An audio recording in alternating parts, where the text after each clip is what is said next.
Tako da vas pozivam da ne samo pratite, nego i učestvujete zajedno sa nama u sugestijama, aktivnostima, predlozima i tako dalje. Mi smo otvoreni za saradnju. I will now switch to English because this webinar is going to be implemented in English language because our today's lecturer is Ms. Claire Edwards from the Loughborough University, which is one of the partners in our EXtremeClimTwin project. And together with our colleague, Mr. Adam Wood, Loughborough University is in charge of boosting the capacities of the research administration and support for research within the University of Novi Sad Faculty of Sciences, which is a coordinating institution. So besides the scientific capacities in the field of hydroclimatic extremes, we are also bound to be boosted in research management and administration. So this project is aimed at boosting the overall capacities of this institution, University of Novi Sad Faculty of Sciences. Thank you for joining. Please feel free to comment, to ask anytime. You can interrupt Ms. Edwards and just ask questions. You can ask your questions in the chat. We'll be happy to answer them.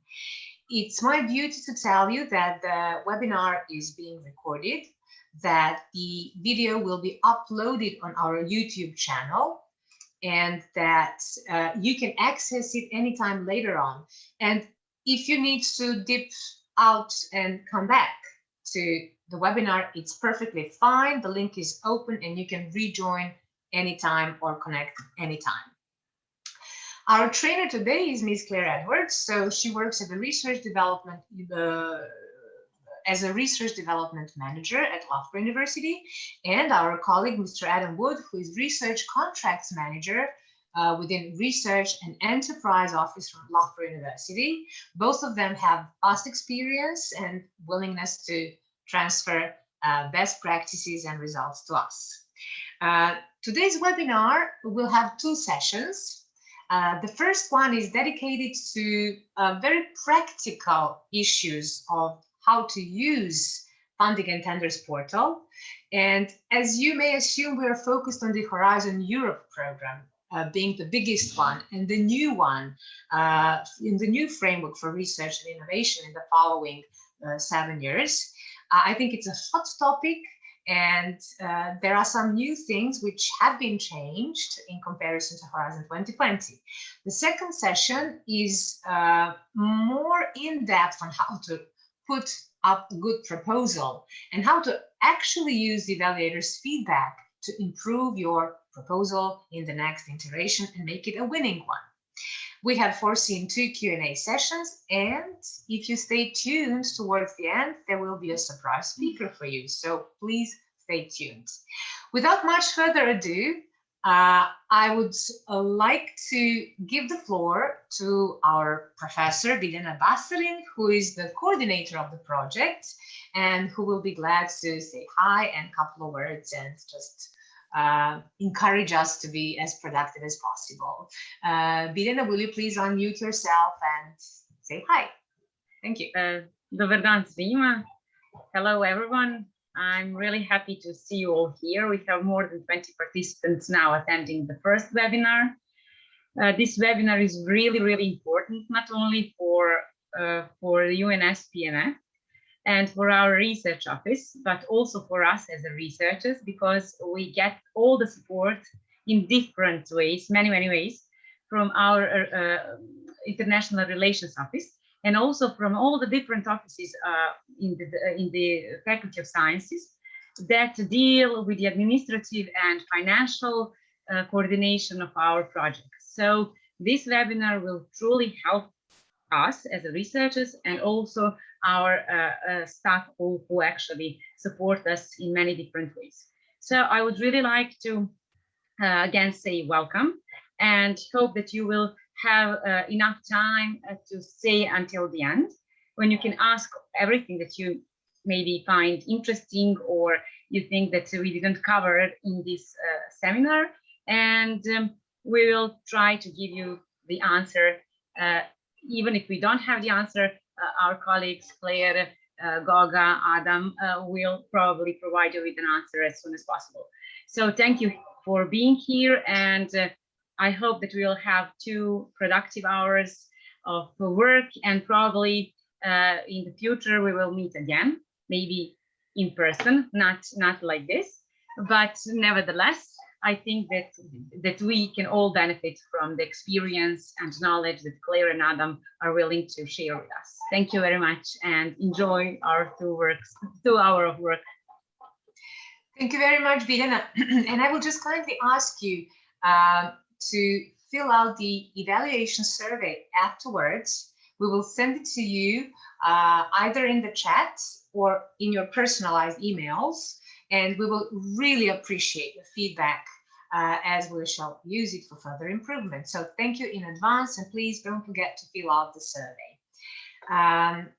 Okay, I think it's the right moment to start the webinar formally, and I'm glad to give the floor to Claire.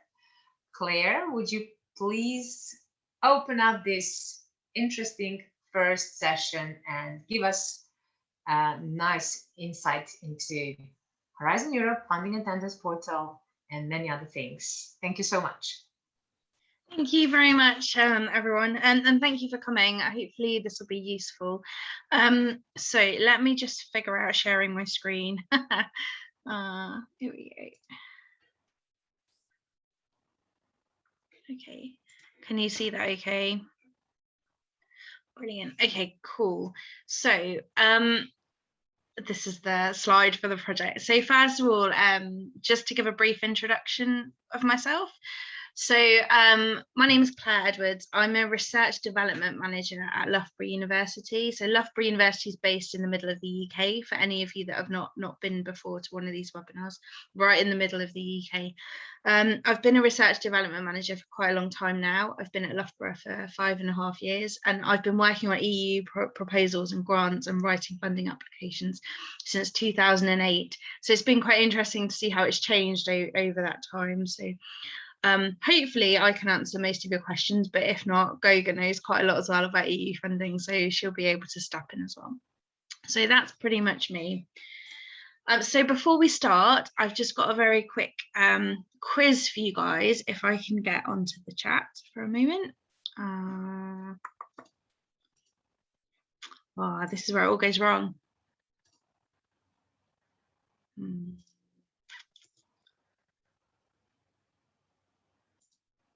Okay, I will put it in the chat just a second. Or not.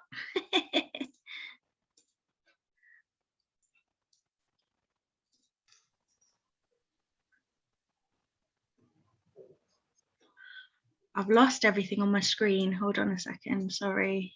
We can still see your screen, so no worries. Yeah, Right? Can you still see the slides? Ah, that's why. Right, let me stop sharing a minute. Right, here we go. So no problems. There we go. Here's the link to the quiz. If you could fill that in, that would be awesome. So I'll give you like 5 minutes to just do that quickly. It's just to give me an idea of who's in the room and what you've done before and what you're interested in as well. So if you could do that, that would be great. I need the permission to view or respond to this form. Will it not let you do it? Okay, 1 second then.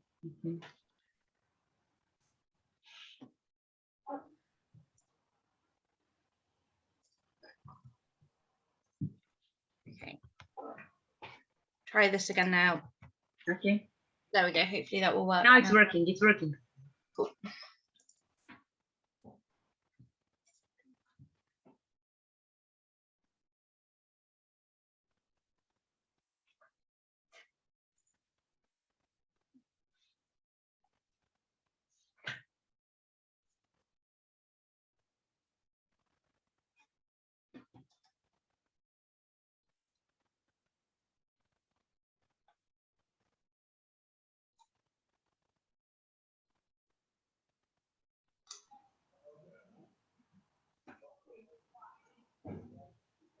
Znači, ako slučajno niste uspjeli na prvom linku, drugi link izčete pravi link koji ne traži authentication preko Microsoft.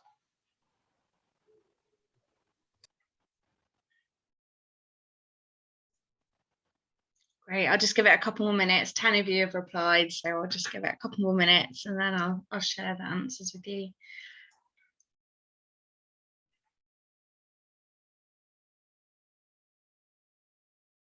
It's great, it's just uploading as you guys fill it in. It's really cool.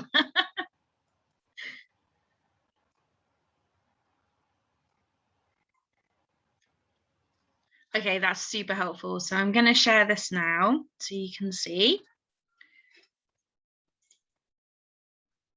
There we go. So this is the results of what you guys have provided. So that's really helpful for me. So I can see that about half of you have used the portal before. So that's great, because for those of you that haven't, this should be really, really helpful for you. It can be quite intimidating the first time you see it. It's quite, so hopefully that will be useful to go through that. For anyone that doesn't have a login or an ECAS account, we're going to have a look at that. So hopefully you'll know how to do that after today. And we will mostly be looking at calls for funding and proposal submissions, setting up a proposal. So those are the things I am going to cover. If anyone's particularly interested in the partner search function, I can go through that, but it's quite straightforward. So hopefully that will be okay. Cool, so that's that. So let me go back to my presentation. Everyone see that okay? Awesome. So the first one I'm going to show you is how to set up an EU login account for anyone that hasn't got one already. So if you've not done this before, you're more than welcome to open up your internet and follow along and set it up if you want to at the same time. I'll go quite slowly, and if you need me to go back a little bit or slow down, just let me know. So that's that. So this is the funding and tenders portal. So you can find this really easily just by Googling EU funding and tenders portal, and it will be the first link that comes up. So, but what I will do is I will pop the link in the chat. So I'll just stop share. Oh, maybe it'll let me do it this way. No. Oh no, it will. I can do it. Here we go. So here's the link for anyone that wants to go on that and hasn't seen it before. So this is the funding and tenders portal, where you can find all the funding opportunities from the EU, and you can set up your account, and you submit your applications, and you also manage your projects once they've been awarded. So it's a really important website if you're looking at doing EU funding.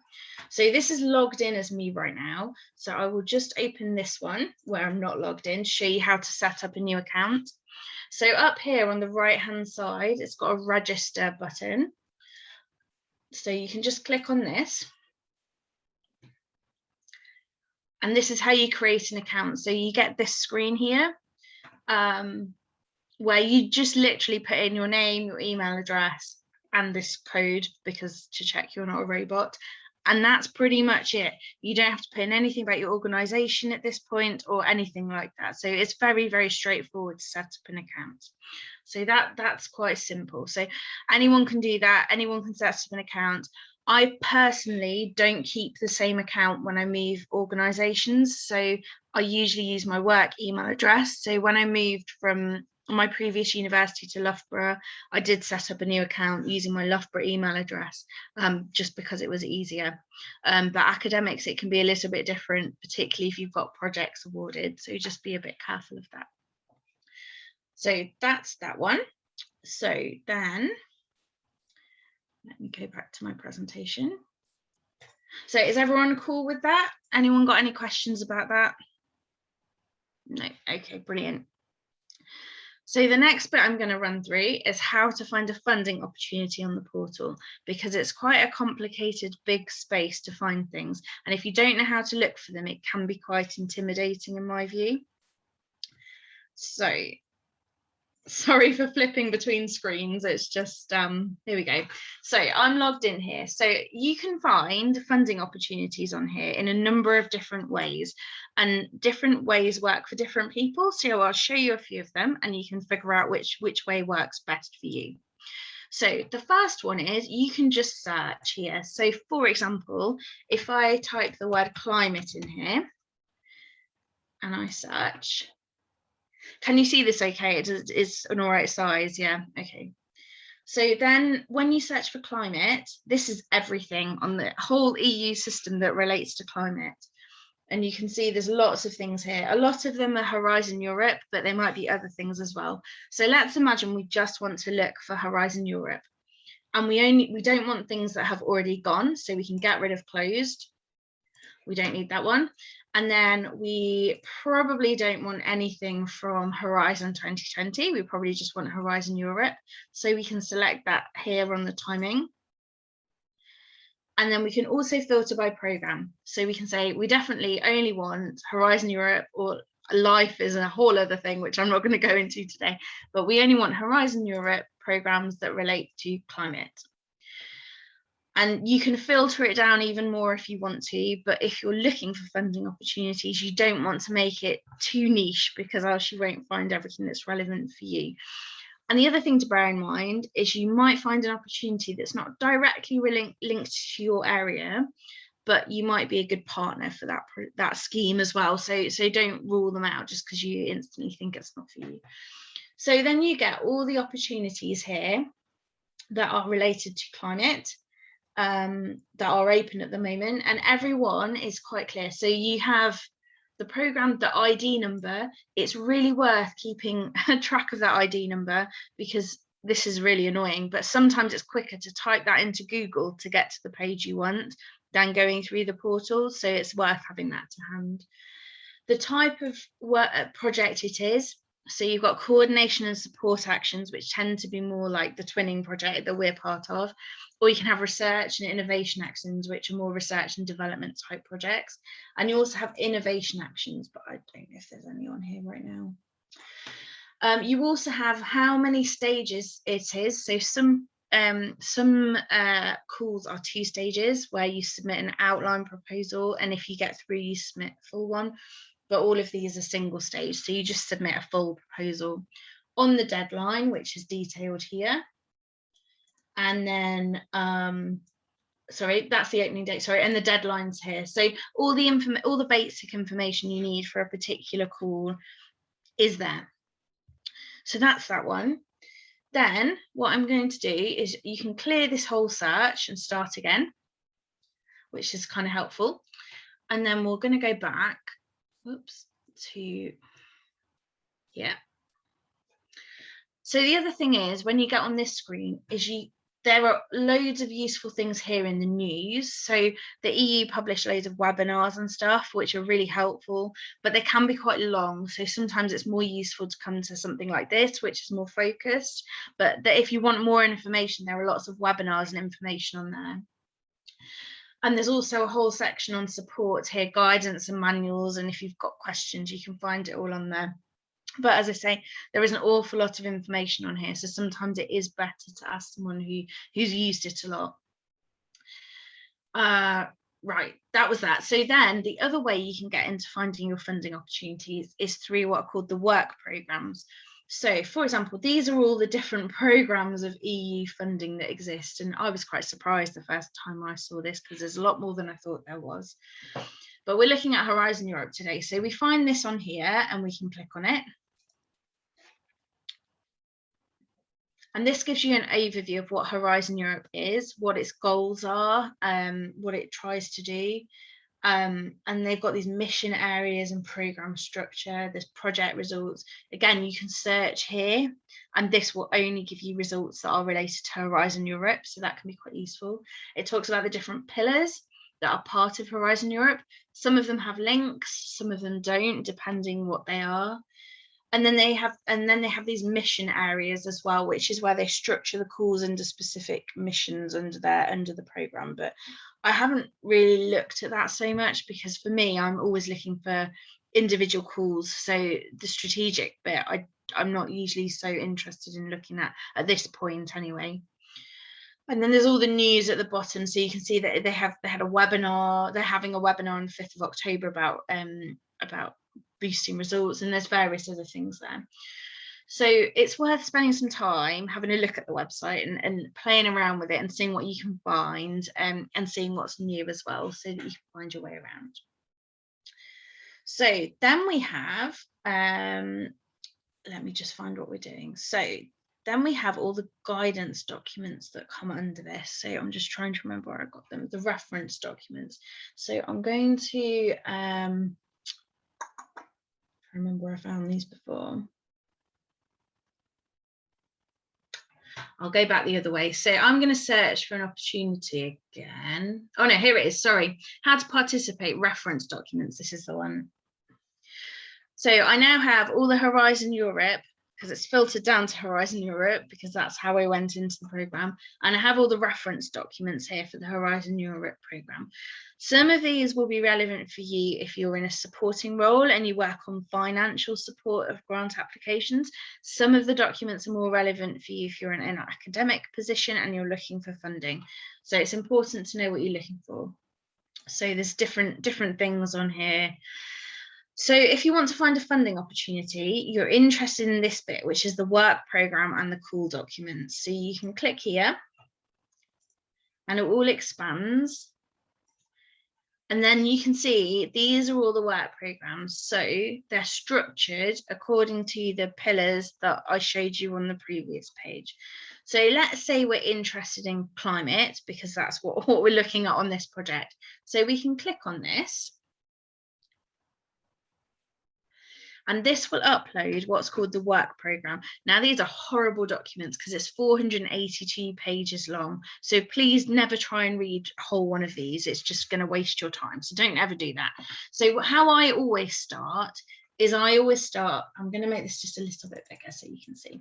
So I always start with a table of contents. So what I tend to do, when I'm looking at supporting people applying for funding, I look at the table of contents and I go through with a highlighter pen and I think, okay, which titles do I think are related to the people that I work with? And I'll go through and I'll find the ones that I think are interesting or relevant to the research that we do. So let's imagine we're interested in this one here, which is better understanding of interactions between climate change impacts and risks, blah, blah, blah, blah, blah. And I think, okay, that title looks really cool and interesting. I think that would work well. So what you can do is click on it and it will take you to the actual call and the information about the call. So this particular one, it will talk about, they think the contribution for each project should be between £6 and £7 million. So you have a nice idea of scale now, what size project they're looking for. And you can go, oh, that's too big, or oh, that's about right. That's sort of what I was looking for. You can see there's £20 million available for the topic. So they're probably going to fund 3 or 4 projects out of that 20 million, depending how much people ask for. It's a research and innovation action. And then it does mention about satellite data here. So you can think about, are we going to use satellites? Are we not? And then there's some financial things here around open access, but all these are different for different proposals and different calls. So it's really important to have a look and see if anything's different for the particular project that you're looking at. Then they have some details about what they're expecting out of the project. So they never tell you what exactly they want you to do, but they tell you the types of things they want to see resulting from it. So you can see here, they want to see better knowledge about the risks and impacts of climate change. They want to result in enhanced understanding, avoiding silos, contribution to collaboration of the international intergovernmental panel on climate change, etc., etc. And you can have a look at this and go, yeah, okay, that's the kind of thing I was thinking about. So actually, yeah, this call looks really good for what I want to do. Then you need to read the scope and check that what it is you want to do aligns with what the Horizon Europe programme are looking for under that particular scheme. And as you can see, there's quite a lot of information here. So what I often do is I put it into a table and write how my proposal responds to what they're looking for. And I'll show you how to do that in probably another webinar, to be honest, because that's probably not for today. And then you can see all the information here. And that's pretty much it. And then once you've decided that, you can also then go back up to the top. The table of contents is your friend in these documents because they're just so long and horrible. And then you have all the information when I get to the bottom of here about budgets and that kind of thing and deadlines. So let me just find that bit. very long table of contents. It used to be great. There used to just be 1 year of calls in one document. Now it's 2 years. So that's the other thing. You need to check which year your project relates to. I'll get there in the end. It's because they've put so many things in one. Here we go. So budget. So here again, for all the different funding calls that are in this work programme, you can see which budget line they come from, and you can see the total budget available for 21 and 22. So it's quite clear here. You can see which opportunities are in 2021 and 2022. And you can see what's available. Some of them are split. So this one, you can see there's 232 million available for both schemes, and there might be some flexibility in how much goes on each one. So it's quite important to have a look at this as well. So that's pretty much how you find your funding opportunities. But it's really important to spend time reading it and making sure that it's the right thing for you. And then there's various other things on here as well, which are really important. So the guidance documents are important if you've not written a grant before, so that you understand what you can and can't do. And then the other thing you're going to need is the templates. So under here, we're going to go through evaluation a bit later, but you can find all the standard application forms for the types of proposal.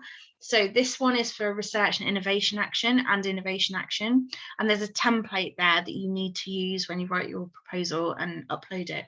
And the same, there's different templates for stage 1, for different types of project. And then if you're going for something like a Marie Curie, there's a different template again. ERC grants, different templates again, but all the templates are there, so you can always find them quite easily. So that's that part. Now let me go back to my presentation and remind myself. Yes, okay, so next we're going to have a look at how to submit a proposal. So what I'm going to do here, I'm going to set up a pretend proposal and then we can go through the process. So let me go back to here. We'll go back to our climate. Oops. So we just need one that's open for submission.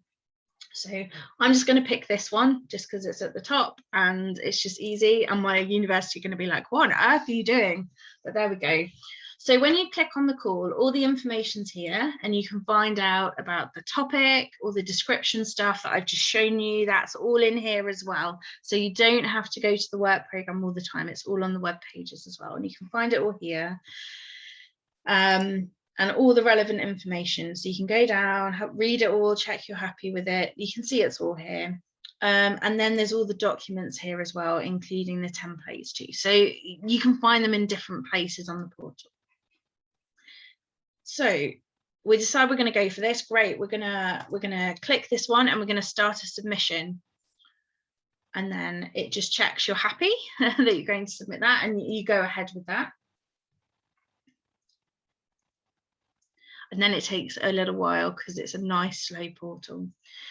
Now I'm going to introduce you to the concepts of PIC numbers. For anyone that's not used the EU portal before, PIC numbers are really important, and they're the best way to find your organisation.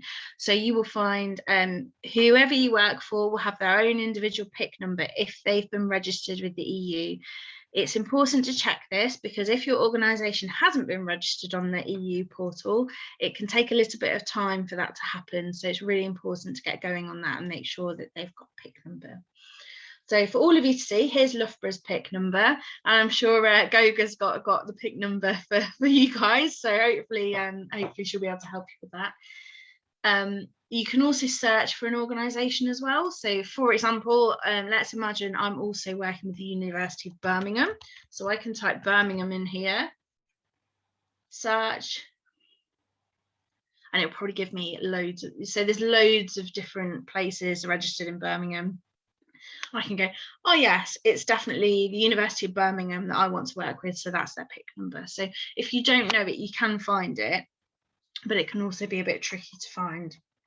So that's that. So I'm going to pick Loughborough because that's where I work, so that's cool. And then I'm the main contact for this proposal. You also have an option to add contact people as well. So if you've got administrators in your organisation who are going to help you with things like budgets and administration, you can add them on as well. We're going to give it an acronym. So it was a sheep thing, wasn't it? So I'm just going to call it sheep. And then I'm just going to put some X's in here now. These are things you can change later. So if you put an acronym in right now and you decide, actually, I'm really going to change the name of my project, that's okay. You can change it later. So you save this, and it's a nice system because it constantly saves everything as you go through, which is pretty helpful. And it's got a set of terms and conditions. So the EU want to see if people are going to submit. So you have this option to let them have the pre-registration data so they can plan, so they can see how many proposals are coming in. So I suggest you do that. Given I'm not actually doing a proposal here, I'm going to tick this one because we're not actually putting a proposal in. So, but never do that normally if you're putting a proposal in. And then it talks about the technical requirements, which are the other things that you need to do, and submission. Now, one thing I will say, this portal closes at 5 p.m. Brussels time every time. If you miss that, you're done. You can't submit ever again. That's it, you're finished. But what I do, I've always done this when I've worked on EU grants, is we submit a version earlier. So we submit it the day before or a few days before a version, and then you can keep uploading a new version and it will replace it all the way up until the deadline, which is really helpful.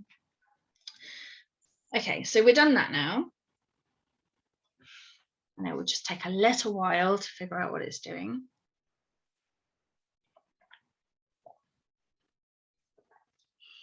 So we're going to continue with this proposal.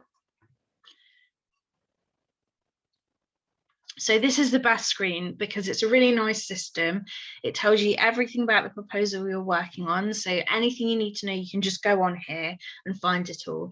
So the deadline's up here. When you get closer to your deadline, this will go like yellow and orange and red. So you'll be able to see how close you are. It's a nice reminder.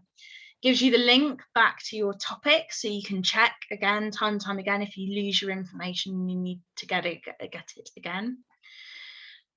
You can download the templates here as well once you're in. So if you haven't already downloaded them, you can get them here. And then if there's anything you're struggling with, there's lots of links here to get extra help. And I have rung the EU help desk a few times, and they are really, really helpful. So if you're really struggling with something technical, they're great in that respect.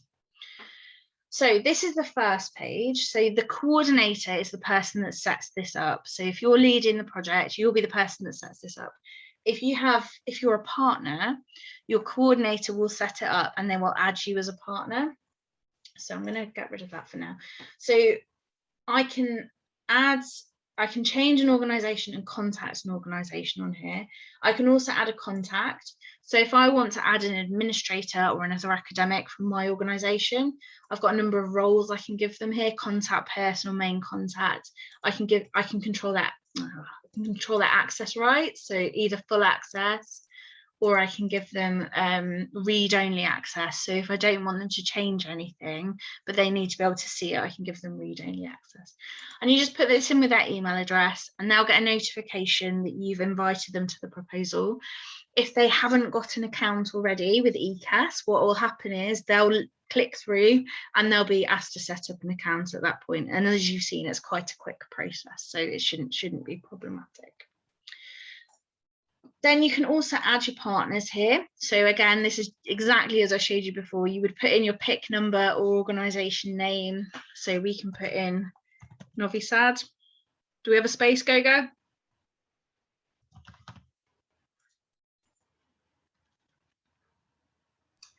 Yes, we do. Yes, we do. Right, and it's telling me everywhere in Novi Sad. So, and the different I can add a very important bit of information here. It's really very important how the institution registers itself, because it may well be in Serbian, or it may be a different name than the one you assume. So it's always best to look up the person who is in charge of the PIC number at the institution and ask for the exact correct PIC number. Yeah. That's my advice. Always go to the administrator that knows best. Yeah, and you'll see here, like, some of them are validated and some of them are just declared. So a validated one is a proper organisation that's been checked by the EU and they're all set up, whereas declared is they're just kind of, so even if I type in Loughborough, I still get quite a lot of answers, and I was quite worried the first time. So we've got Loughborough University, but then we've also got Loughborough University Enterprises Limited and Loughborough University here. And yeah, you have to make sure you choose the right one, else it's not great. So that's how you add your partners. So we're not going to do any partners because it's a, yeah. Sorry, I would just like to add one more important detail about the distinction between validated and declared. Yes. When the entity is declared, it's okay, it's eligible to participate, but before signing the grant agreement, your institution needs to be validated. So for the time being, to submit a proposal, it's okay to be just declared, but further in the process, before signing the grant agreement, you need to be validated. So that's important to know. So being declared at this moment does not prevent you from submitting a proposal. Perfect. Thanks, Goga. That's helpful. You're welcome. Okay, so when we're done with this and you have all your partners added on here, it's pretty cool because once you have your partners on, they can do a lot of the administrative paperwork themselves, hopefully, although there's usually a lot of chasing to get them to do it, to be honest. So this is where you manage all your partners. Then you have the main proposal section, which I will show you. It's not the fastest system in the world at all. I miss the old system. The old system was quicker. So here in this section, we have two parts. We have part A, which is the administrative forms, and part B. So the administrative forms, these are pretty cool these days. They used to be really complicated to fill in, but it's all online now. So we can edit the forms just to give you an idea what they look like. Again, this is not the fastest thing in the world. But I think it's a really sensible thing to set up pretend proposals just to have a look around and familiarize yourself with the system. So this is your proposal. It's going in for this scheme. And this is what is sent off to the EU when it's submitted. And we've got these sections that we have to fill in down here. So we'll go on general information first. So this is where you put in all the information about your proposal. So how long is it going to last? You put some keywords in that relate to your project and what it is you're going to do. You have an abstract, which you write here, which has up to 2,000 characters. Have you submitted something recently under this scheme? Some declarations, which I suggest you have a read before you tick them, because they're really important. So that's that part. So that's that. And then what you do is I'll go through some of the other sections and then I'll show you what's doing. You can just save it every time as well, so that it doesn't lose anything. And all these sections need filling in. So it's really important you don't miss any. On the participants, this is where you have to add more detail about your organisation. So what you'll have here is a list of partners. And then for each one, it will have details. So you can click on this and it will take you through to each one. It's better for each of your partners to fill this in rather than you trying to do it yourself. If they're validated, all of this information will already be there because they've been validated by the EU anyway. So for most partners, this will be done before. But if you're working with businesses or SMEs, this might not be done already because they might just be declared at this point. So you'll just have to see. So then what you have to do for your institution is which department's actually doing the work. Is it the same address as above? Blah, blah, blah, blah, blah. And then who's the main contact person at that organisation, filling it all in. They're interested in gender because the EU is, which I'll talk about a little bit later. What do they do in the organisation? Again, is it the same address? And which researchers are involved in the project as well. And then what is the role of that organisation in the project? What are they doing? And you tick the relevant ones. You can put, this is a little bit new, this is different from what I've seen before, but anyway, up to 5 publications that are relevant to the project, which you can put in here, up to 5 projects which are relevant to the project, and any significant infrastructure or facilities that you've got that are relevant to the project. So you can fill all this in here. Does your organisation have a gender equality plan? That's a conversation for another day, probably. That's not for today. But you'll need to check that. Don't just assume they do. Make sure you check that. And that's pretty much that. So that has to be filled in for every partner. And then we'll go back to the table of contents. And then we have the budget section. Now, don't get your partners to fill this in. If you're coordinating, fill it in yourself so that you know it's correct. I always use a spreadsheet and then I transfer it from the spreadsheet onto here. So you just fill this in with how much you're asking for, either personnel, subcontracting, purchase costs. I'm just going to put some numbers in here just so you can see how it works.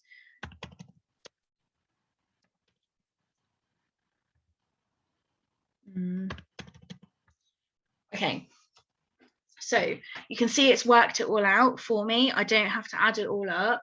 So it knows, it works out my indirect cost itself. It knows it's 25%, so it does that itself. Gives me a total of what my eligible costs are. It's 100% funding rate. So I can ask for up to this amount, and then I can choose how much I'm asking for. So I'm going to ask for the whole amount. Oops, too many zeros. And then it will tell me what I can get. So you fill all this in, and then it tells you what you're going to get. So in some types of project, people might be putting in their own financial contributions or their own stuff, which is why it's got all these different sections. But typically you're asking for everything that you're spending, particularly if you're a university. So that's how that works. And then we'll go back. I'm not going to save it because it's not a proper proposal.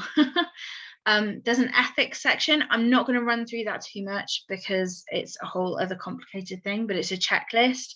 And if you tick anything on that, you have to provide more information about that particular ethical concern. And then there's some other questions which you have to answer as well, which is if there's any clinical trials, that type of thing. What I really like about this is you then validate the form, and it tells you everything that's not there and not done in red and orange and whatever.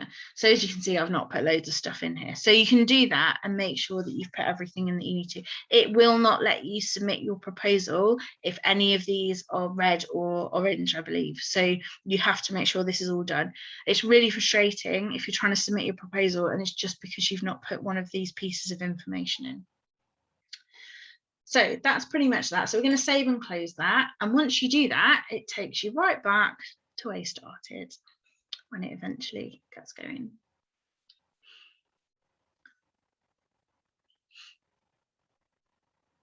It's a nice system because it saves and then you can jump back in later and leave it for a while. So it's pretty good. And yeah, it just takes you right back to your proposal and then you're there. And then for part B, that's the template that we talked about. So you write that offline completely in usually a Word document, and you would write that along with your partners. And then when you're finished, you'd save it as a PDF, check that it's converted properly because you can sometimes get some issues there. And then you just upload it onto here and then it will let you submit your proposal. So hopefully that's been a very quick whirlwind tour of how that works, but hopefully that's been useful. I'm just going to quickly check what else I was going to cover. No, that was it for me. So sometimes there are additional documents, by the way, in this section. Sometimes there's an ethics check or some other parts as well that you can include, but that seems to be getting simpler and simpler. So it's now just typically a part B. So, but it's important when you set up your proposal that you check this section and check that it is only the part B you have to submit and there's no other documentation that goes with it. Cool, so that's that. So has anyone got any questions at all after that very quick whirlwind tour of the participants portal? Thank you very much, Claire. This was brilliant. It's great to see how the process looks from the very beginning, because not everyone opens a mock proposal to go through part A and this very important step in part B. Thank you.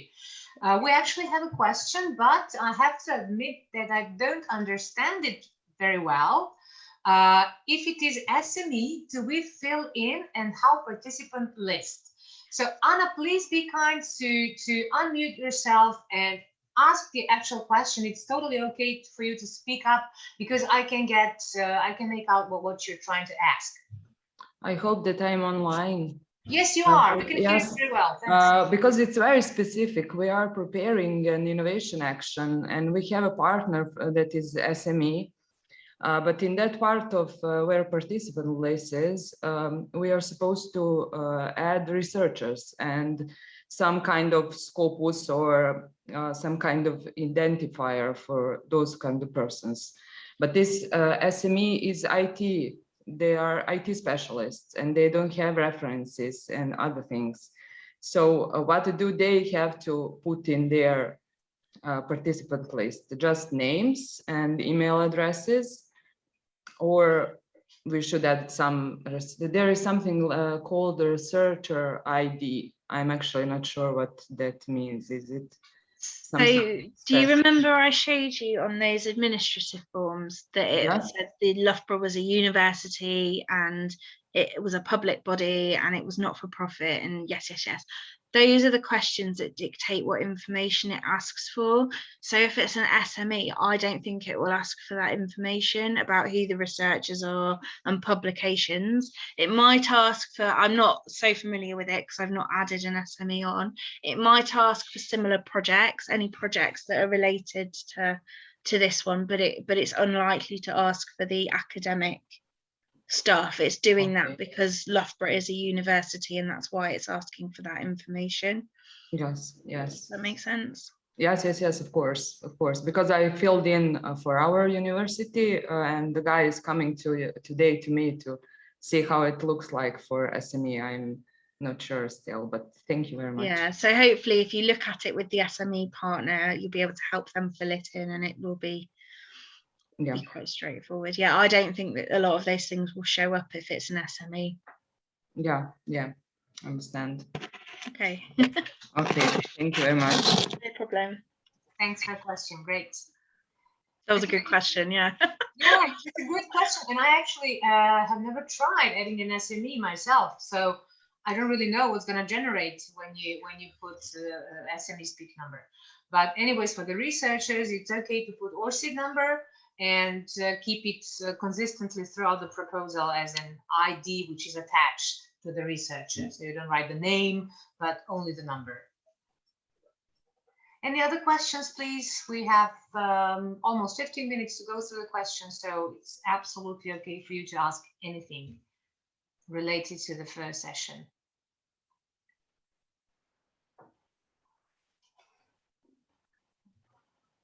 Everyone wants a long coffee break, Goku. Yes, well, yeah. Well, okay, let's try for a minute or two. Have you maybe, those of you who still don't have an ECAS number, an ECAS ID, have you maybe tried doing it alongside that Claire was talking? Because it's a very easy process. Maybe you can give it a try and ask us if you don't succeed, or if you need any practical help. And also, once you set that up, it's worth and the first time you submit your proposal, you put the PIC number in of your organization. Once you've done that, it will show up on your account every time, so you'll be able to select it without having to find out what the PIC number is every time. So that's quite helpful. Yeah. I had an interesting talk to my colleague from the Faculty of Philosophy yesterday, and it's great to see that she's here. Lilia, hi. There is one thing that you need to know, that faculty as a legal entity needs to have a LEAR, which is the abbreviation of Legal Entity Appointed Representative, the person in the faculty who establishes the PIC number, who takes care of the data, which translate immediately to the European Commission, which must be up to date all the time, and just take care of this separate account that this legal representative has. So if your institution still does not have a legal LEAR, legal entity appointed representative, please start the process as soon as possible. And once you have that person set up, they can add other people onto the system. So I'm an account administrator at Loughborough, which means I've got super access and I can do a lot of things, but I can't do everything. For example, adding on like legal signatories and financial signatories, which once you get your project funded, they're really important people to be able to approve things and sign things off. So there's various roles that sit within your organisation, and if you go on the portal, there's a whole guidance document as well as to the types of roles that you need to have for EU projects. So that's quite helpful as well. Hi everyone, I just wanted to say thanks for this great presentation to Claire. I'm sorry that I don't have the opportunity to use my camera today. I'm so sorry for that.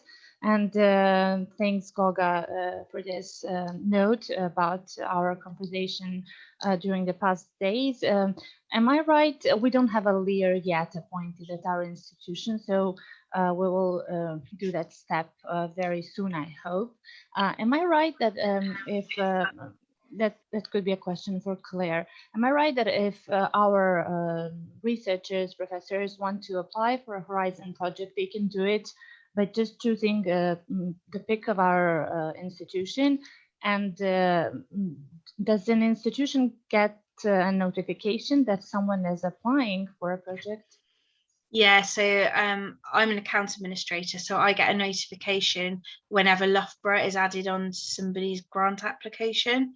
It says that you've been added onto this project, so I get a notification. Yeah. Okay, thanks for that, because I personally was not sure if there should be one person per institution that should fill all the projects in, but that does not sound plausible. So the LEA can get all that information, but the LEA can add on a number of people as account administrators who can do a lot of that stuff as well. I can't add on legal signatories, but I think I can add financial. Okay. Yeah, there's different rights that you have depending what role somebody has, if that makes sense. Okay, thank you so much. I'm the leader for the University of Novi Sad Faculty of Sciences, so the leader has almost absolute power to add legal signatory, to add financial signatory. And for all of you, there's a piece of advice I wish to share.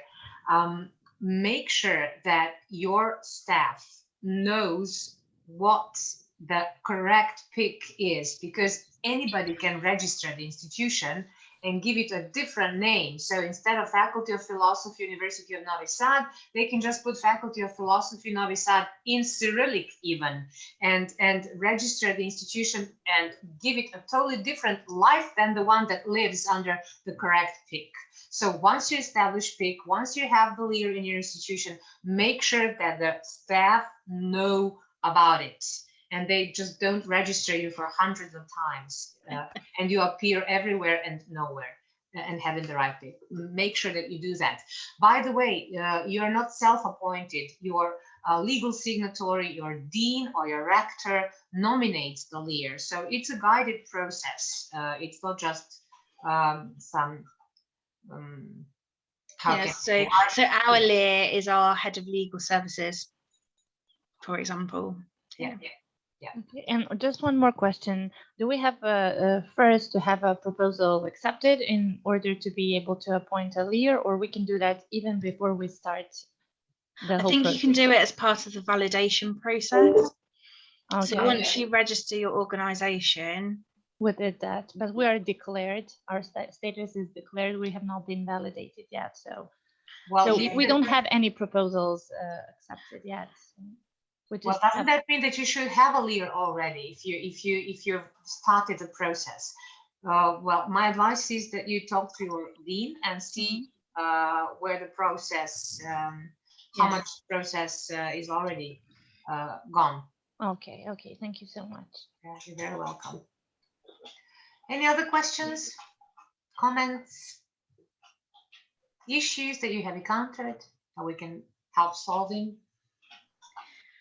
Just never submit it at the last minute. Just don't do it. It's just not worth the stress, honestly. 5 to 5 in the afternoon is not a good time to submit a proposal. So on that bit I showed you where you upload the part B, just do it like a week before with we used to call them dummy proposals. So upload it a week before, and then you've got something there, and then you can still go away and work on it. And every time you upload a new version, it just overwrites what you had before. So you can submit then up to the deadline, but you've already got something on the system. So you won't be rejected from the call. That's my only other bit of advice. Sorry, I wanted to add something. We had some problems last few months ago because our partner didn't validate their part of the proposal. So ask your partners always to validate everything that they are working on, because we missed our deadline because of one of the partners. So that is also a hint from our side. So yeah, I've been on the phone to partners the day before, literally filling it in for them as they tell me what the information is on the phone. So yeah, I absolutely agree with that point as well. Yeah, it's very stressful. Absolutely, yes. Yeah, indeed. Okay, I think we can have a quick 5-minute break, Goga, before. That's a great idea. Thank you so much for the first session. Please, guys, stay tuned. We meet at 11:05, so we have almost 9 minutes to have a little break and stretch out. See you in 9 minutes. We'll be sharp. Thank you so much. See you soon.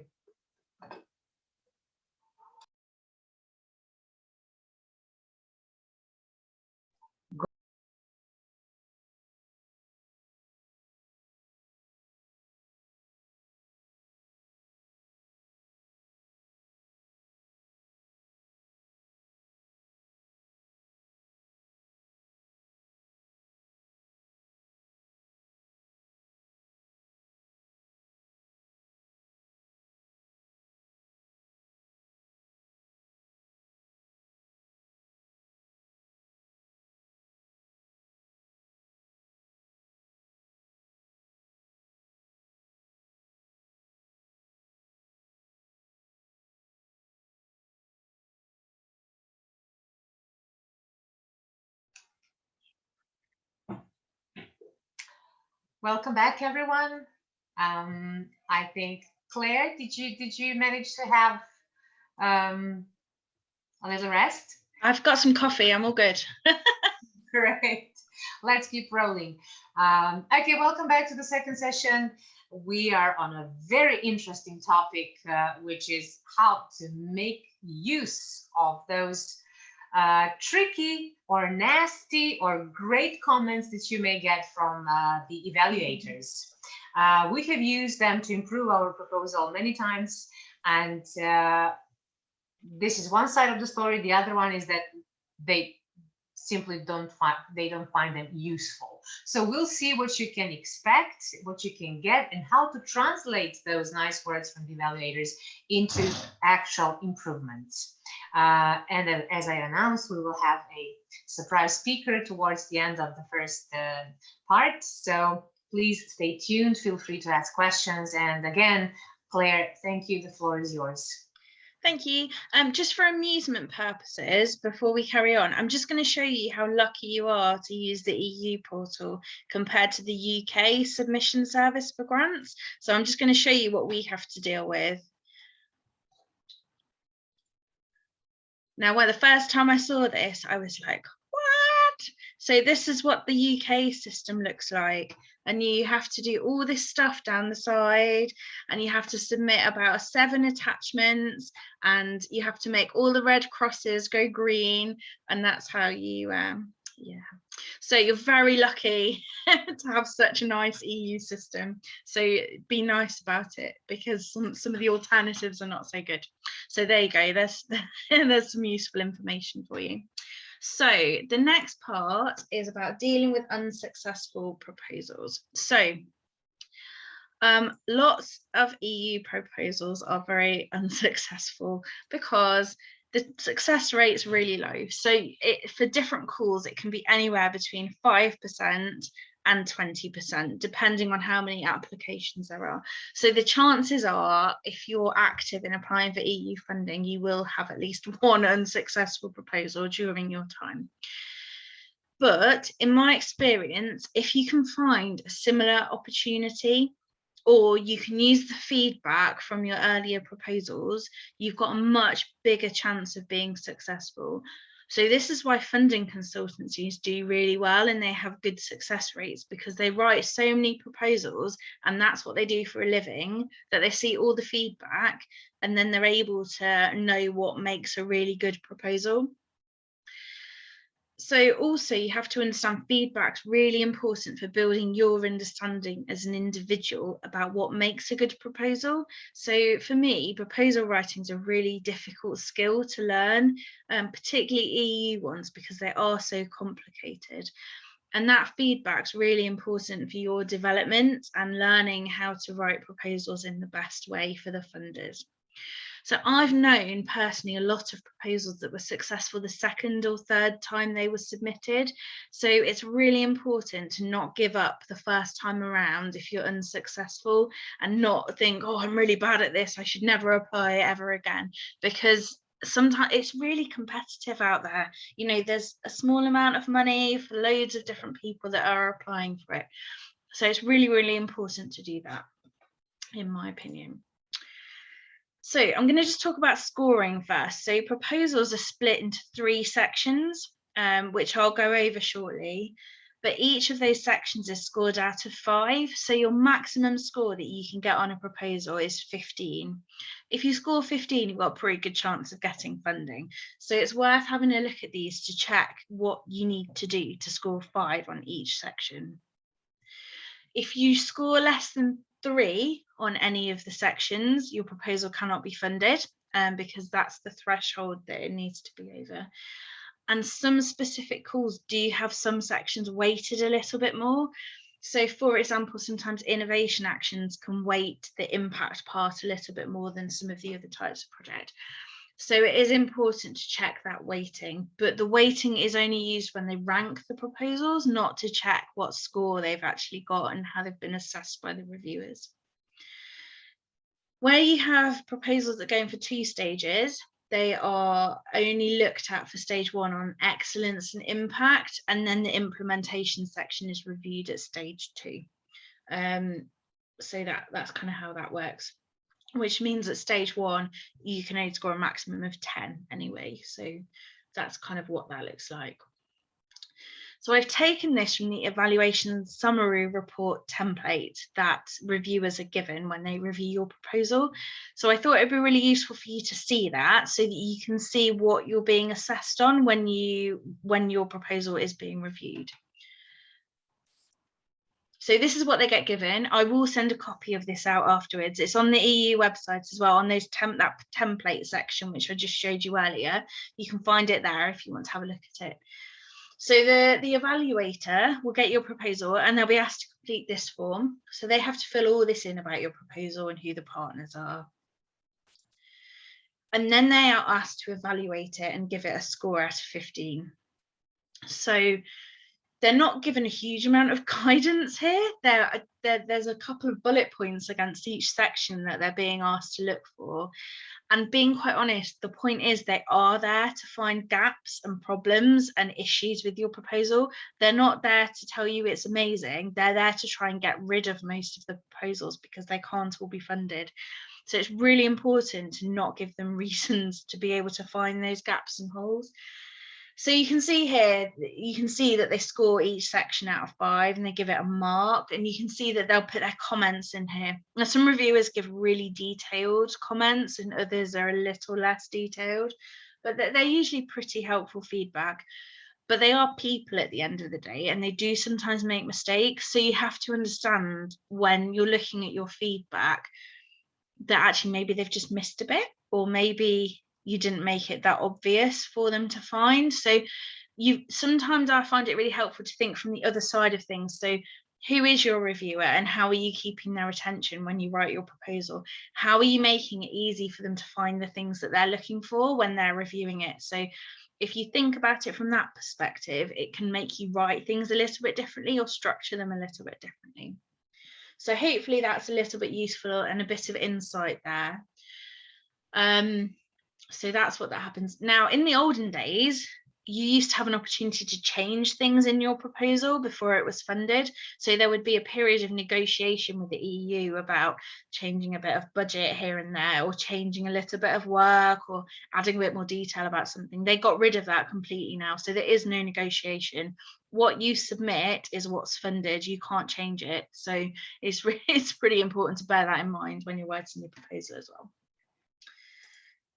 So I'm going to go through some of the negative criticisms that have come out from some of the evaluation summary reports, which are that form I've just showed you. So you can have a think how to address these when you're writing your proposal. So the first one is section 1, which is excellence. So the kind of things that typically are not so great or criticised are the objectives might be unclear or over ambitious. So it's really important to have what I describe as SMART objectives. So specific, measurable, achievable, realistic, and time bound. It's important to have those so that it's clear what you're trying to achieve and by when, and that they are very clear and easily understandable. It's very easy to get caught up in the technical details of your discipline and forget that the people reviewing your proposal may not be specialists in your area. So make sure they're really understandable. Methodology is another area that gets criticised quite heavily in terms of it not being detailed enough, or it's not clear enough. So again, think about how you're structuring that and make sure that it's, you know, as clear as it can be. And the reasoning behind the project, it really needs justifying as to why it's important. And on the methodology as well, yeah, it's detail, but also credibility. So, you know, is it going to work what you say you're going to do? There's risky and there's super risky, and super risky is not great, but risky is good when it comes to research. So it's balancing that a little bit when it comes to methodology. Coming back to the objectives, they're often criticised for not clearly linking to the work programme or the work packages. How I overcome that personally is I just make sure each work package has an objective, and then it's a very clear link between the two. But unless you've written a proposal or seen one that way, it can be quite difficult to think about how to do that effectively. There's unclear advancement over the state of the art. So you're not clear at explaining why your proposal is so much better than all the other stuff that's been going on in that field. And also lack of industry involvement. So for a lot of particularly innovation actions, they're pretty applied and they're interested in impact, and you've got to have industry involved. So particularly when academics are writing these things, they don't always think about having that industry involvement at an early stage. So it's just something to think about there. So those are the kind of more common things that have come back in the evaluations for the excellence section. There's obviously many more comments depending on the proposal and the scheme, and that's the other thing. So these are quite generic, but for example, the feedback from a European Research Council grant compared to a research and innovation action will be very, very different, because the scheme is so different and they're looking for completely different things. So it's important when you're looking at feedback to bear in mind that the individual schemes and programs can be quite different. So the next section that's evaluated is the impact section, and there's a few bullet points here as to the types of things that typically are picked up in evaluations. So impact's really important in EU funding. They want to know how your project's going to change the world, and the outcomes are listed in the work programme. If you remember, I showed you those. So you've got to be really clear how your project relates to those outcomes, and that's impact related stuff. So a lot of people are quite vague about their impact and what they think they're going to achieve, and not able to be specific enough. But you've got to be really specific. So for example, I've written proposals about capturing carbon dioxide, for example, from power stations. You have to have an idea how much carbon dioxide you're going to be able to capture, how that relates to carbon emissions across the whole world, what percentage that might look like, and how that will make a difference globally. And you've got to be able to quantify it and show that what you're doing will make a difference in some way. So you can't be generic about it. You need to be really specific to your project. And that's where it can be really problematic if you've looked at other people's proposals and structured yours in the same way, because their project might be totally different and the impacts are irrelevant to what you want to do. So just something to watch out for there, really. And this one's really important. So this is about barriers. So one of the things I always recommend you put in your impact section is a table, which is a list of the potential barriers that would stop you achieving the project or achieving the impact from the project, and how you will try and overcome them from within your project. And they might be simple things like dissemination or working with industry or whatever it might be, but it's really important to show that you've thought about them, you've thought about what those barriers might be, and you've put in things to try and mitigate against some of those. So they're like a risk assessment type thing is probably how I describe it. Lack of quantification, like I said below, they want to see things like key performance indicators or percentage reduction or new jobs created, or they really want to know what it is you're trying to achieve and in what level that's possible. Potentially a poor connection between the outputs and the impact. They've got to relate to each other. So it's great you're going to publish some papers in a journal, but what does that actually achieve? So you need to kind of explain how your outputs relate to your impact. We use a terminology called pathways to impact, which is, so you publish something, that's great. What do you need to do with that publication to make sure that you can achieve impact from it? So there's a lot of stakeholder engagement, working with stakeholders, running workshops, all that kind of thing to make sure that you can achieve the impact you want to from the outputs from your project. And the last big one that comes up as well is not having a clear target group or inadequate strategies for your stakeholder engagement. So again, people can get a bit woolly in this area. So not thinking very clearly about the types of people they need to engage with, or who or why.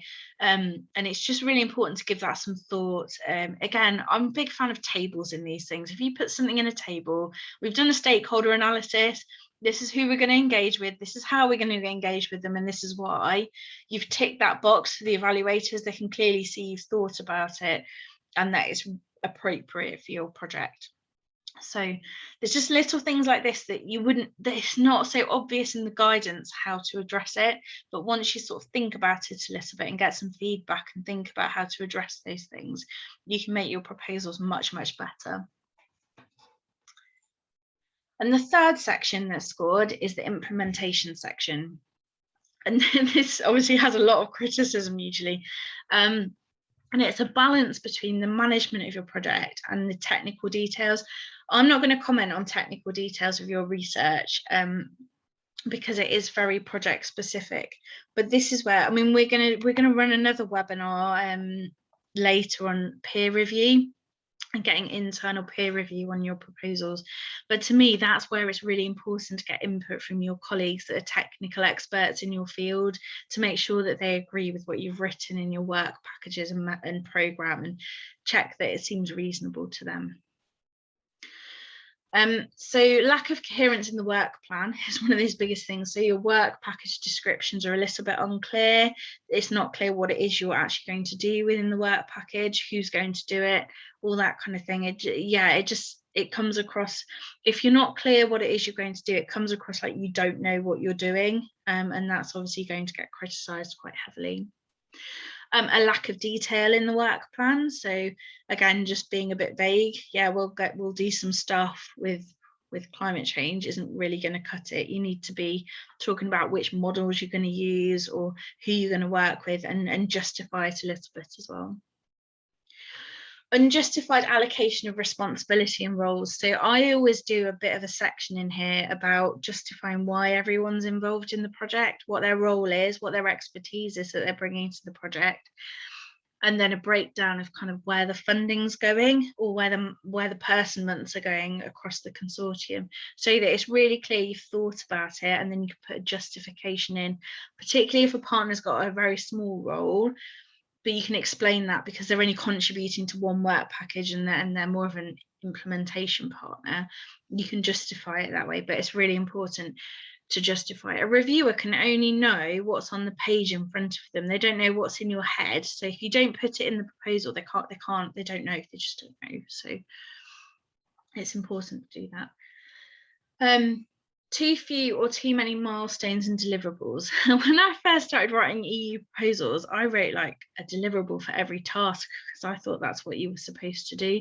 And then the project managers got really mad because they spent their whole project writing deliverable reports because they had to write like 5 for each work package, which was just ridiculous. So don't have like too many like that, but also don't have too few, because you need to be able to show that's how the EU measures your progress. So you need to make sure they've got to be appropriate. I use that word a lot. They've got to be appropriate for the work that you've planned for the project. So that's that one. Risk management is often not addressed. So always recommend you include a section on risk management. What are the main risks in your project and how are you mitigating against them? Again, just to show that you've thought about it, you've included the main ones, and it's not something that you just assume is not going to happen. Too complex or too simple management structures and procedures.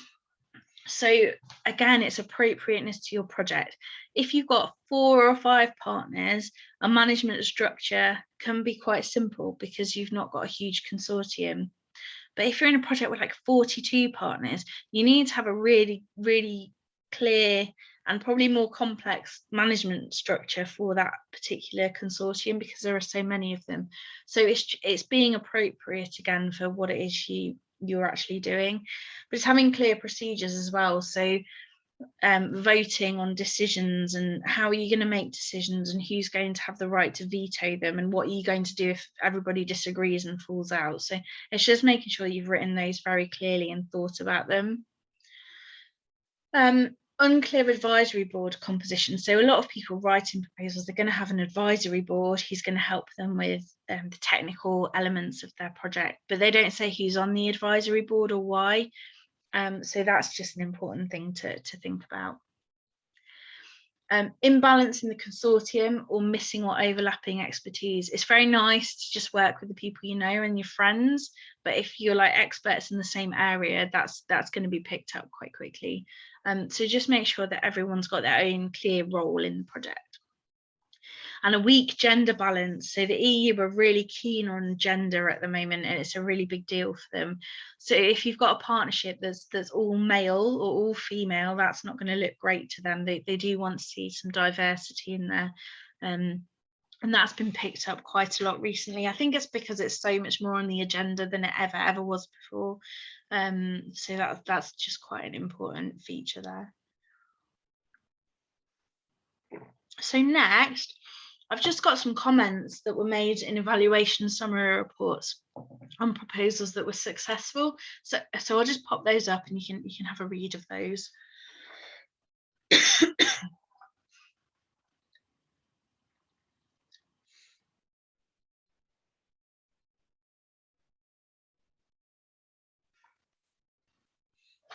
I think sometimes it's nice to read these because it gives you some, even if you weren't involved in the project, because it gives you some ideas of types of things you could or should include when you're writing your proposals.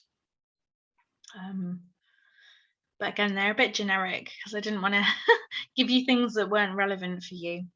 So hopefully, I mean, you can watch this back on the recording, and I think I'll send the slides out afterwards as well. So if you want to have a look at them, you can. And there's just a couple more for you.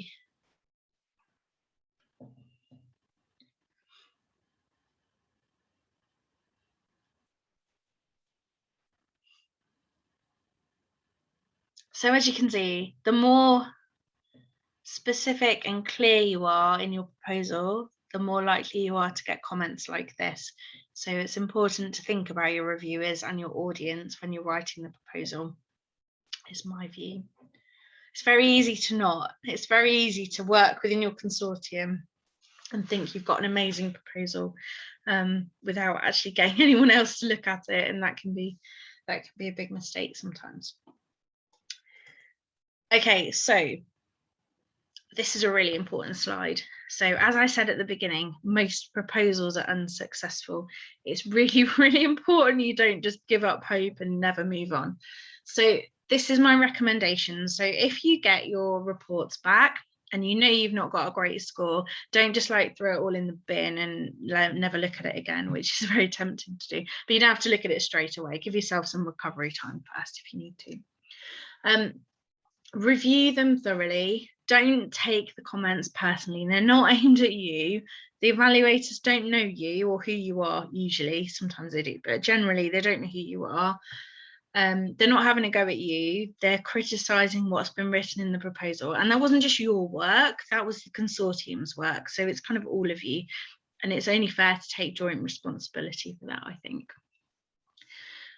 I often print them off and I go through with 2 highlighters, sort of a red one and a green one. And I go through the things that were bad, I put in red, and the things that were good, I put in green. And then I think about what went well, what did I do well, what was great. Okay, cool, that's the kind of things I need to keep on in future proposals. What didn't they like?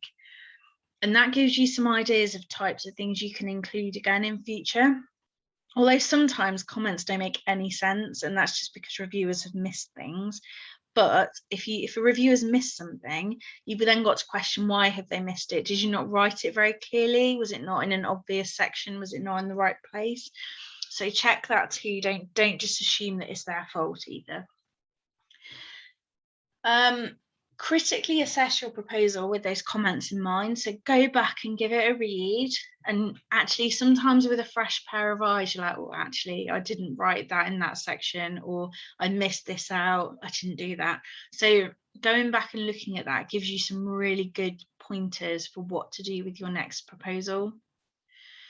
But also, talk to your partners. So they wrote it with you, and talk to them about what you've kind of found out and what you think was good and what you think was bad. And then you can figure out how to address them in your next proposal that you do together. I find with EU projects, you often end up working with similar or the same partners again in future. So it's really important to maintain those relationships and involve them in the process, I think. And then finally, ask in your organisation if there's any successful proposals you can look at. So the way we work at Loughborough is every academic's proposals are kind of their own. So we hold them centrally, but we ask them permission if they're happy to share them. Most people are. So I'll often point other academics in the direction of successful ones, so that they can see what their proposals looked like, so they can base things off those in future and get ideas from them. But it's really important, if you're going to look at existing proposals, that you don't just rewrite what was in it and put it in your project, because it won't work.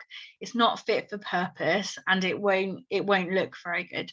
There are bits of it you can have a look at, for example, management stuff, voting rights and how you're setting up your management structure for your project, partnership management, all that kind of stuff can be really helpful. But it is important to read it and look at it and then write your own proposal with that in mind, rather than adapting your proposal to fit the one that was successful. I've seen lots of successful proposals. Very few of them look the same, so I wouldn't assume that just because one's successful, that's the absolute way to do it. And the other thing is, people worry about their English in proposals, which from a UK perspective, we just write everything in English, so we're very eloquent. But often when I've worked with partners from non-English speaking countries, they find it they're really worried about how their proposal might be reviewed. But you've got to remember, these reviewers are from all across Europe, and only a small proportion of them English is their first language. They're not going to sit there and judge your English and whatever you've written. As long as they can understand what you're talking about, that's not going to be a problem at all. So just to bear that in mind, because some people do worry about that.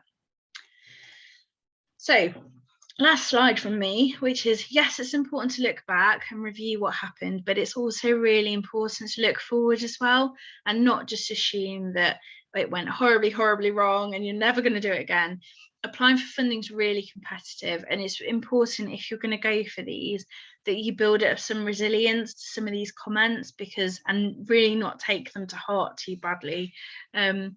Because as I said before, it's not about you, it's just about the proposal you've written. And I think being an academic and writing these things is really, really tough. It's great when you're successful, but that bit before you're successful in grant applications is really, really tough going. So don't get despondent, talk to people, build yourself up, and make sure that you've got some resilience when it comes to getting this feedback back from the evaluators. So I just think that's a really important point to make. So that's pretty much me. So if anyone's got any questions, I'm here, but I think Goku's going to introduce another speaker. Yes, thank you so much, Claire. This was brilliantly useful, and I'm sure some of the slides were real music to our ears. So this is something that we would all love to see in our feedbacks from the evaluators. Thank you so much. And I have a special pleasure to introduce a colleague of ours, a dear one, that was really successful so far, and I'm sure that many plans to be even more successful are ahead. I would like to introduce our colleagues, Sotiris Themistoklios, who is the Director of Strategic Development of the Center for Social Innovation, CSI, but not Miami, it's CSI Cyprus. So Sotiris, if you can go with your, hi, I can actually see you now. Hi, good morning all. So nice to see you.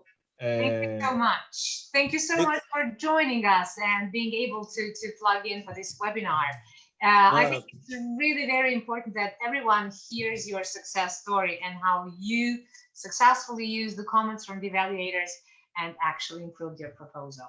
So without much further ado, thank you so much, and the floor is yours, please. Thank you, and thank you, Miro, for the invitation. I mean, it's always a pleasure to have the opportunity to talk to people and friends especially, and share our experiences and build on this to improve. I will just say a few things about the CSI. It's CSI Cyprus. We are the Center for Social Innovation. We are based in Nicosia. Currently, we run almost 120 European projects in different sectors, in Horizon, Erasmus, COSME, Interreg, practically all funds of the European Union. We employ full-time staff, a team of 50 people in different categories, in different departments. And we also provide support and consultancy to universities and ministries all over Europe. I will use an example, and we can open the discussion if needed later from our work in Horizon. I have to say initially that Horizon is a very, very competitive program. As you more likely know, the success rate, depending on the call, it's 3 to 5%. Especially the last calls of Horizon under the Green Deal were extremely competitive, with some calls receiving more than 1,000 proposals. So we are talking about crazy numbers. So what it takes to be successful, I would say work. I would say work and effort and commitment to your team and the consortium. But going more specifically, in one of our examples, it was a very prestigious, I would say, proposal under a call for first responders and the use of technology to support the work of first responders. First responders, I don't know how is the terminology in other countries, but in this context and in Cyprus, first responders are the firefighters, police officers, civil protection, ambulance, this type of organizations. And we developed a proposal 3 years ago with the European University of Cyprus, with almost 30 partners from all over Europe, including big corporations like Boeing, the airplane manufacturing company, and many other universities from Europe. The proposal submitted at the first time was rejected with 12 out of 15 points. And of course, we are very disappointed because we knew that it was a very good proposal.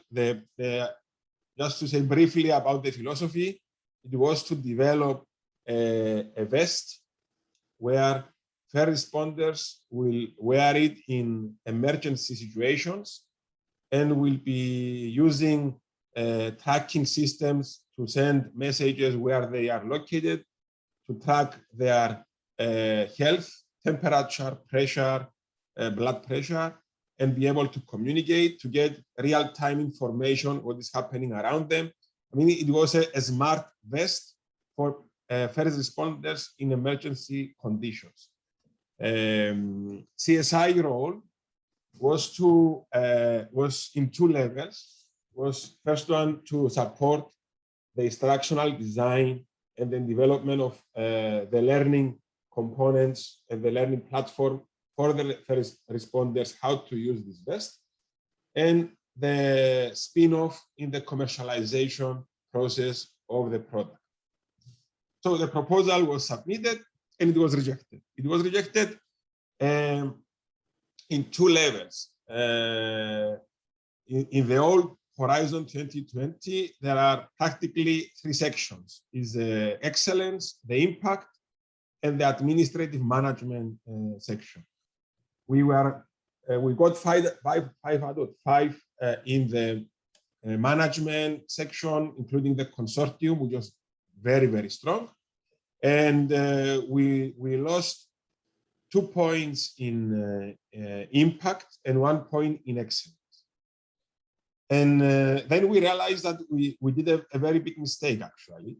The mistake that was we didn't clearly explain in the proposal how the first responders will be engaged from the beginning of the project, because we were addressing them, but they were only appearing after the first year of the project in the training process, pilot testing. So one of the comments of the evaluator, it was how are you going to develop something for a target group without being engaged from the very beginning? So this is a very typical mistake that we do. Those are writing proposals, but many times when we write a proposal, you think that the evaluators will assume that you will do something. There is no assumptions. You have to always put yourself on the other side, on the side of the evaluator, reading something that has no idea about. So you have to be very specific and very clear on what you will be doing. The other problem that appeared was, especially in the excellence, it was that we didn't also demonstrate how we will be building our deliverables based on existing knowledge and based on work already done. And they mentioned a couple of projects in the evaluation that it wasn't the holistic solution that our project was proposing, but the European Union funded 2 or 3 million euros other Horizon projects to do parts of what we did. So they wanted to see the connection and the synergy and how we will get this in our project. We are talking again about very, very competitive proposals, meaning that 12 out of 15 it's not a good mark. Not 13 out of, not even 13 out of 15 is a good mark. I mean, in the parentheses, I'm using the example of the Green Deal call because it's very recent. In one of the strands of the Green Deal Horizon call, they were about to award 3 proposals, and 6 proposals got 15 out of 15. So they had to take a political decision where to award the proposals based on the priorities of the European Union in the future.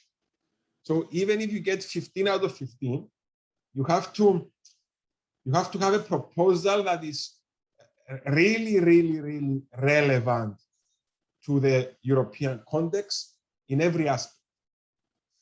So very disappointed with the failure, mistakes that we shouldn't be doing. We go back in the writing process in the next year's call. It was again open. And we addressed these issues with detail. And I would say how we address them also in terms of context. We try to emphasize using tables and matching on a project and what we will be, all projects, and what we will be using from those projects that will be useful for our project. So we made a map matching the completed projects and the synergies that were created with our project. That was the first thing we addressed. And in the terms of first responders engagement, we also made a table where we invited each country, not each partner, but each country. So maybe in, I don't know, in Germany, we had 5 partners, in Greece 3. So each group of partners in their countries would suggest and propose a case study / an early engagement methodology for their own context. So we contextualize early stages engagement per country, and that actually got also a remark, a positive remark in the evaluation. We submitted it with addressing these issues, and we got awarded with 14 out of 15. We lost again 1 mark in the impact. I don't know. I have an insecurity always. Impact, I think, is the worst thing in my writing process. I can do everything, but sometimes I end up not knowing what impact beyond what we write can be. But you always have to be creative and always try to be on the ground. You have to find a balance there, because impact has a lot of theories of impact. I mean, you can discuss about many things. What you have to do in the impact section is to use tangible examples, tangible suggestions. You cannot stay at the theoretical level. You cannot say that I will use this methodology and this methodology will bring me this and this. You have to say concrete, tangible methodologies and processes that are actually implementable. So a general reflection starting from the very beginning on this is what I found educative for me in this process is a couple of factors. Firstly, is a consortium. In both evaluations, in the first one and the second one, the consortium got full marks. Also, a remark that the consortium has very experienced partners, so it's very important for the consortium. The second very important thing is what we said before, is to provide tangible solutions. I know most of you here, including myself, we are academics and theorists, and we imagine things and we philosophize about things. This, you can do it for 1 page. In the rest, 80 pages of the proposal, provide tangible examples and concrete solutions. Theory is good for the first couple of pages, then you have to actually say what you are going to do. And the last one, and I think this is for every call and every proposal now, the European Union is paying a lot of attention in impact. One of its biggest challenges is to measure if the money that they pay, they actually have impact. So they want to see real real examples and processes that they will actually bring impact. Actually, the money that they will pay, they will have impact. So in the excellence part, in the theoretical part, more or less, we all have the knowledge and the capacity to write things. Consortium, we have many friends, many partners all over Europe. We can get some good partners. Impact is what you predict what will happen. And there is where you have to be very, very strong. So overall, this is my personal, let's say, account on this process, especially in the Horizon. Horizon proposals in coming from a private company is not value for money.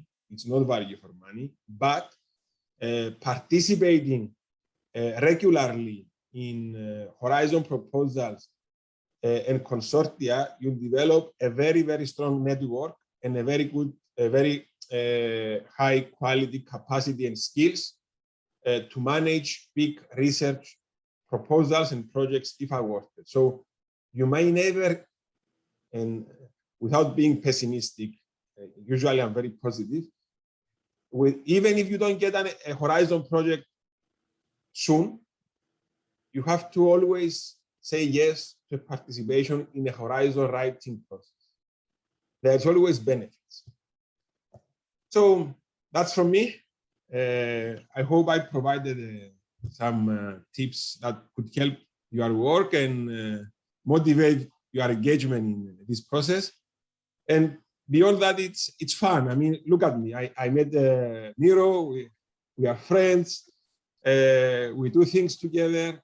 We expand our friendship, and we build new opportunities and new initiatives for the community around us. So it's a process that is very rewarding, very fulfilling, and I think everybody, one way or another, should be engaged in consortia and collaborations for EU projects. So yeah, thank you. Thank you so much. It was lovely to hear your personal account, and it's great to have you for a partner and a colleague. Thank you so much. This was really brilliant, and I'm sure that we've all picked up some useful things and nice takeaways. Thank you so much. And Sotiris, if it's possible for you to linger on a bit longer, we are opening the Q&A session, so our colleagues might have a question for you if you have time and are willing to stay a bit longer. Yeah, sure. I will be around. Great. Thank you so much. Okay, thank you. Thank you, Claire. Thank you, Sotiris. It was brilliant to hear everything, and it's the amount of information is overwhelming for everyone, I guess. But we'll find a way to get that good evaluation summary report, and practice makes perfect. What can I say? Dear colleagues, the floor is open to questions, comments, sharing ideas, networking, of course, because there are so many of us outside the University of Novi Sad Faculty of Sciences. So let's use every opportunity to extend and expand. Questions, please. We have,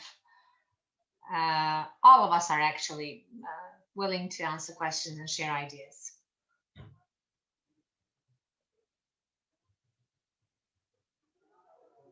Has anyone, maybe any one of you, to share impressions about the evaluation summary report that you got?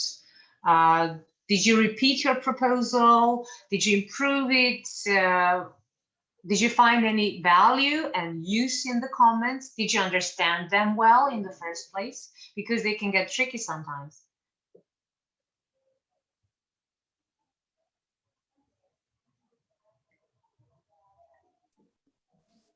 Yes, hello. If I may ask a question. Absolutely, thank you.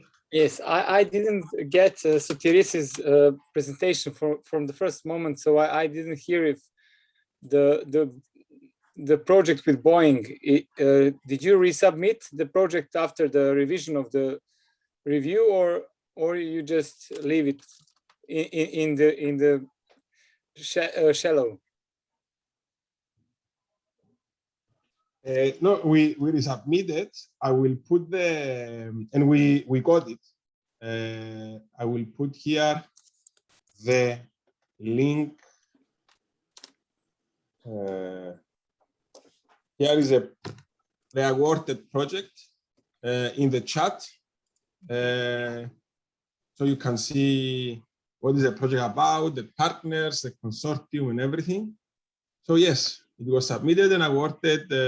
We took it from 12 out of 15 to 14 out of 15, and it was awarded. Great. So the effort paid out at the end. Yes. It's never certain, but I think in the long run, if you try, you will succeed. I mean, there is no secret. It's like possibilities. I mean, if you throw a dice 1 million times, there is a possibility for something to happen.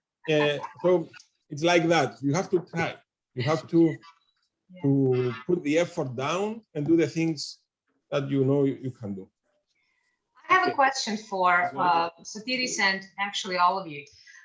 When you got the first not so nice evaluation from the commission, and you knew that your impact was poorly written, what did you do? Did you reach out for some educational documents? Did you dig deeper into the European Commission's documents? Did you get some formal education on how to write impact?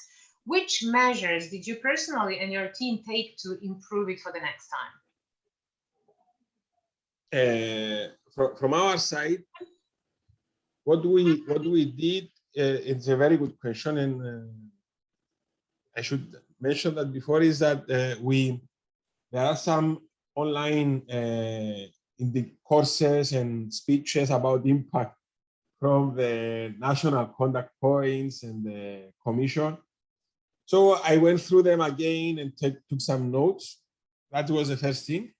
The second thing is that because we have a big inventory of proposals that got 5 out of 5 in the impact section, I reviewed them again. Maybe it was totally irrelevant with the topic, but you get some points and ideas. Why was this successful and this was not successful? And then we did our research within the consortium of 30 partners to go through it and review it based on their own capacity and knowledge, and providing inputs and feedback. It's always good when you write something to share it to the consortium. Personally, if I'm allowed to say, I don't believe that writing a proposal is a democratic process. Writing a proposal, it's a process that should only have, it should be managed by 1 or 2 people, because it will 1 or 2 people, they will write the full proposal in a more coherent and relevant way. You don't have to get irrelevant stuff all over the place from 100 people. And that's how we work. I don't like working in writing a proposal in teams. I like going out, having drinks in teams, but not writing a proposal in teams, because it takes more time to coordinate, to put things together. What we do is we write proposals from A to Z, and then we share it for multiple editing rounds with our consortium. But we provide a full 100% completed draft before we engage other people in. So they work on the draft. In the same way with the impact section, we tweak it in a lot of rounds. People who are reading theories, methodologies, getting examples from everywhere, so they are inputting there. Great, thank you so much. This was such a great insight. Thank you. Any other questions, please? Comments? Ideas? I would like to say, okay.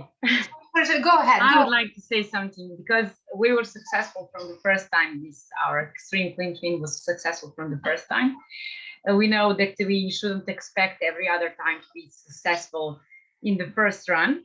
So I completely agree that our team should, for example, write a proposal from A to Z on our own and then share it with partners. That's how we did with the EXtremeClimTwin.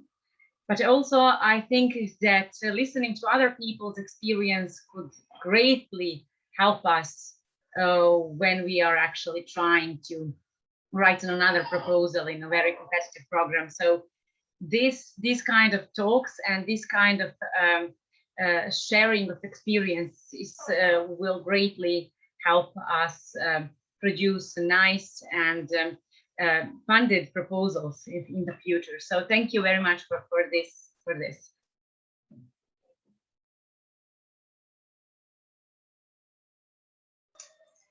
Thank you, Bilina, for your comment. Any other questions, please?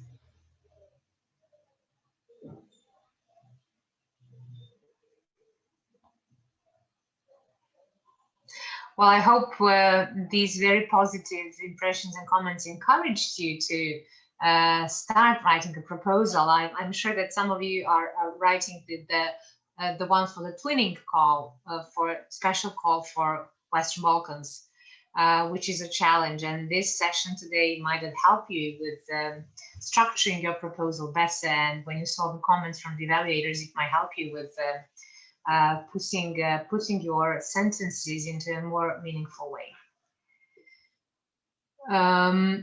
If you don't have questions now, we really wish to encourage you to write any afterthoughts or questions to us. You have our email address, and reach out anytime, please. We are very open to collaboration. We are very open to answering your questions and actually helping you with maybe structuring your proposals in the future and just share our experience.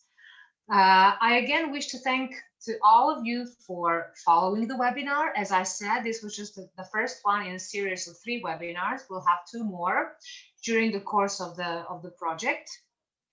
Stay tuned because the topics will be definitely hot. We try to keep them in sync with the requirements of Horizon Europe, which is that huge pool of money that we're trying to reach out to. Thank you, Sotiris, for sharing your experience. It was really brilliant. Thank you so much.